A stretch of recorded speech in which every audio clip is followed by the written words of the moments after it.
Welcome to the channel. A link down below, as always, to credit WWE. And no, I've been asked this a lot, it's not actually raining inside of my room. I do this because I have terrible, terrible anxiety. I have ADHD, OCD, just my brain is just not wired right. And I find that dead silence literally drives me nuts. It'll make me blink more. I have a harder time collecting my thoughts inside of my head and then spewing them out. Okay? So just in case you're curious, because I've been getting a lot of comments on that, like what's up with that. And I would rather something more neutral, like weather sounds, nature sounds, than having some shitty copyright-free music that's too loud and booming and you can barely hear what the person is saying, which happens a lot.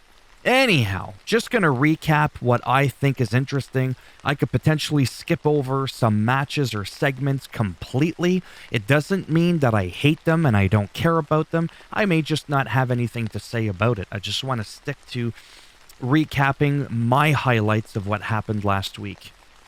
Interested to see Lita and Trish, the OG women superstars. Bayley in the plaid pants and the leather jacket is just a little bit weird for me. Don't have a lot of investment in this here.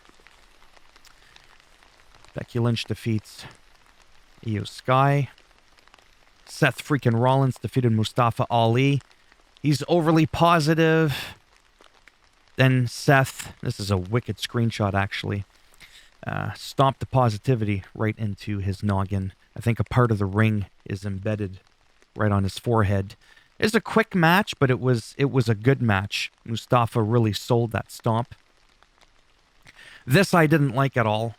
I mean, this could have been a catastrophe with Omos losing his footing when he tried. Well, he didn't try. He did. Kind of like a wannabe brogue kick to Lesnar's noggin. He could have tipped over, caused like a 6.3 Richter scaled earthquake. That wouldn't have been good for anybody. And it was just short-lived. There was like 2 seconds of back and forth. I mean, you blinked once. I probably blinked 7 or 8 times, and it was over again. It made the whole thing look bad. Like the whole situation, it kind of made, not Brock look weak, because you can't make him look weak, but this definitely didn't help. 2 times in a row now. Like it's just, I don't know. And then they don't allow Lesnar to go back in, because on the script, right? It was just kind of weird.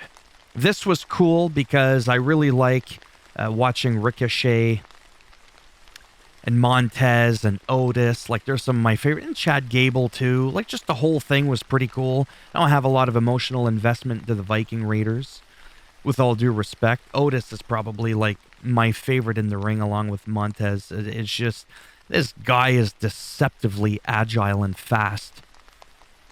It's just funny. Then he looks into the camera and he's like, I love you, baby, or I'm here, or I forget what he said now. I don't remember every single second. It's a 3-hour show. But it was enjoyable. This was good. He was in an empty arena, and I thought the promo was one of his best ones.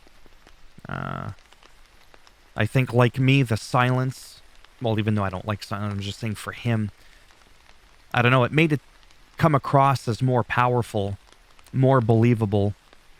Not that I don't think he's believable in the first place. I just thought it was a good promo because some of the last ones he's had with Cena, I didn't think were all that, that great. Not everybody's perfect. And we got Sonya Deville. Yeah, sorry, I got... And Chelsea Green, they defeated, I don't even know how to pronounce her name, Michin and Candice LeRae, and they qualified for the WrestleMania Showcase. I believe this is for the Fatal 4-Way Tag Team Championship that's going to happen. And I'm not too sure who my favorites are, but I just know that Natalya and Ronda Rousey, period, are 2 of my absolute favorites that are in that entire lineup. So it'll still be nice to see. Rey Mysterio, again, with the promo, came out and got Damian Priest disqualified.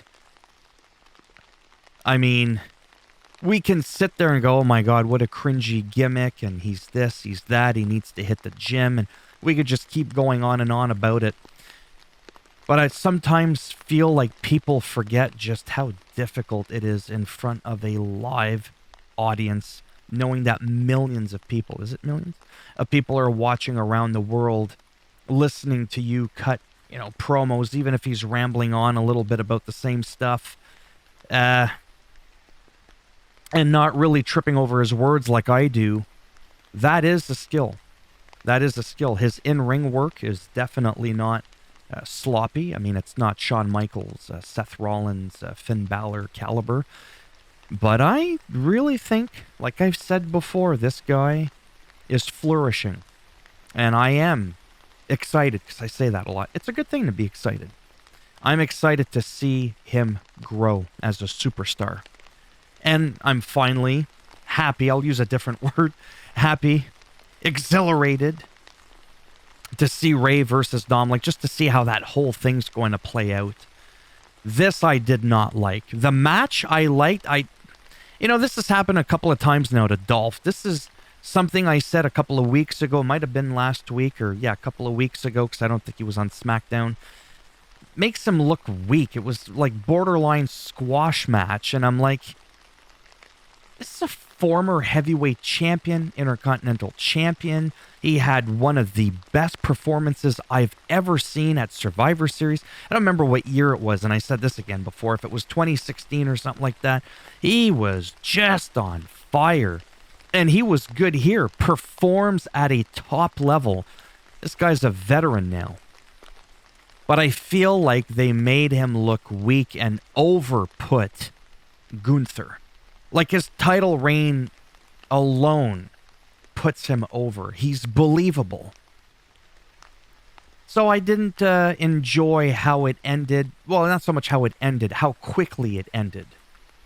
I'm not into that shit at all. So that bothered me. But yeah, so Dolph lost. Nice little promo here. Never get bored of seeing these two. Cody Rhodes defeated Solo Sikoa, and there was some interference. The Usos came out. And right away I went, oh, please, please let these two come out. And then they did. They took them out back. So that ended the way I wanted. And with the recaps from Raw, sometimes we forget we see things at the top here that you don't see during the actual highlight recap. You see it on the right-hand side, actually. But instead, what I did is I bookmarked it because I talked about this, I say last week, I mean last Raw, where Edge cut his promo in the darkness like this, and he's just so good. He could be an actor, like in the movies, and I just feel like Finn Balor has that same power, and then they did the little camera trick here, which I thought was just really cool. You just have to look closely. Like, I know it's simple, but I just, oh man, I freaking love that so much. I can't, I get goosebumps. Simple, the music, just the whole thing, and how convincing he is, how believable, again, the whole selling thing. Finn Balor is a mega superstar.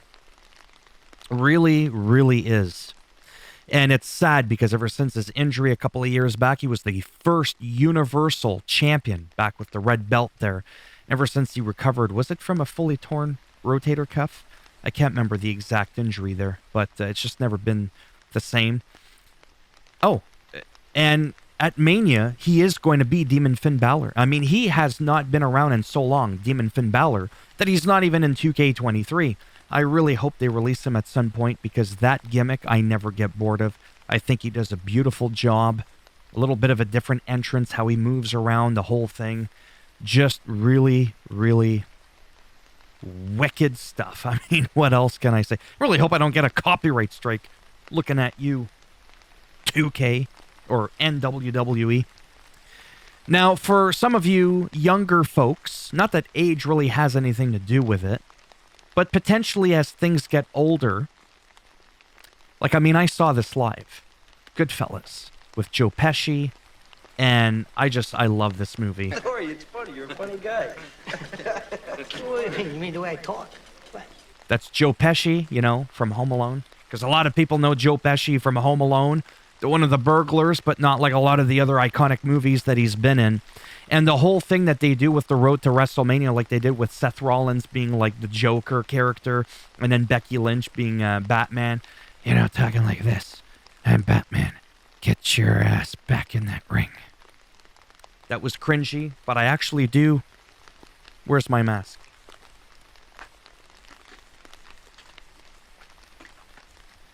On my other channel, I do cringy Batman videos, and I poke fun at shit, political, non-political. Anyways, that's not the point, but it's kind of on topic because Becky Lynch does... Anyways, it was really neat with the Seth Rollins thing, and then years ago they did the same thing. And then this, to me, was really well done. What? What do you mean by that? I'm funny. I sound funny to you? Again, Roman, sweet, holy pineapple. I remember when I used to, and I know I'm repeating a little bit of some of my old lines here. I remember listening to him on the mic and I was just like, it wasn't always what he said. Like the actual words coming out of his mouth. This might not make any sense. It was... No, that's not what I mean at all. It's the way you cut a promo. It's the way you sell tickets. The way you sell WrestleMania. It's funny. It's funny. I'm funny to you. Like a tribal clown. It's like his, you know, the whole just his poise, his body language. It's not always what he says, that whole how he says it. Lifting the eye, like just, he's, at least I think so. He's like improved 1,000-fold to me. Because I used to kind of not laugh at Roman Reigns, but be like, oh my goodness. Right? Like him and John Cena back in the day when John Cena would bury him in promos and stuff like that. And now I see him as like practically an equal. And then the ending part with Solo was just like, oh my God, because he rarely ever speaks, right? So it was just kind of like it really caught me off guard, and it was just awesome. It was homage to Goodfellas, which is obviously why I brought up the Goodfellas thing. One of my favorite movies. It's iconic. And they brought back this scene, and I just abso-freaking-lutely just loved it. Where was the end part? Well, there was that too. Oh, right here. You really are a funny tribal chief. Like, I was just like, whoa. And even Paul Heyman and Jay were like, he has spoken. He's got that deep voice too. I just wish we could hear him speak more. Oh, man. Yeah, so to me, overall, I was entertained, and I usually am always entertained when I watch WWE. There's always going to be parts where people critique. You know, you got your David Meltzers, and you got some other people I can't think off the top of my... Oh, Vince Russo. We follow each other on Twitter. And he raises a lot of good points. I like Vince. He could say some stuff I don't agree with, but that goes for anything. Anything in life, right? And for me, I just try to enjoy the parts that I enjoy. And if there's stuff that I didn't really enjoy, well then, whatever. Right? Because this whole, like, AEW, TNA versus WWE bullshit, and, oh, you're AEW fanboys, there's, oh, shut the fuck up. It's starting to sound like the console wars between PlayStation and Xbox, and PC's the master race, and people will look to the WWE as like PC, and AEW's like Sony PlayStation. I don't give a shit about that. Just enjoy what you enjoy, right? Who cares how silly it might be? If you find pleasure in any of the promotions, any of them, and you can take something from it, and somebody else you talk to can't, who fucking cares? Seriously. You can debate and say, well, I think, you know, this show seems to do this a little bit better. There's nothing wrong with that. But man, I see some people on social media just like really going at it, and I'm like, it's ridiculous. Anyhow, that's enough rambling for me. I was hoping this video was going to be short. Yeah, it didn't end up being short, did it? No, it didn't. A little bit shorter than my last Raw video. Okay, that's good. Okay, I'm going to stop it here. So if you liked it, thumbs up. Didn't like it, thumbs down. I'll bend it in half, twist it, and I'll make sure that when you wake up in the middle of the night, this is what you see. This right here. Just like that, non-stop, even when you close your eyes. You normally can't see anything when you close. Anyways, I knew what I meant. It still made sense to me in the moment. What was I saying? And if you want to subscribe to the channel, I mean, naturally, that would be great. I mean, I do cover, like I said, Raw, SmackDown, and the pay-per-view events, the premium live events. And it's not that I don't ever want to do, like, the other shows, the other promote. I just don't have enough time. But if I ever do get to it, sure, I'll cover one. But between the games, my other YouTube channels, all the other games I got to cover, gaming news, reviews, updates, there's only 24 hours in a day. And I got shit to do. Working out, playing guitar, and boring you people to death. Is anybody still there? Take care. And if I'm lucky, maybe I'll see some of you in the next one. Bye for now.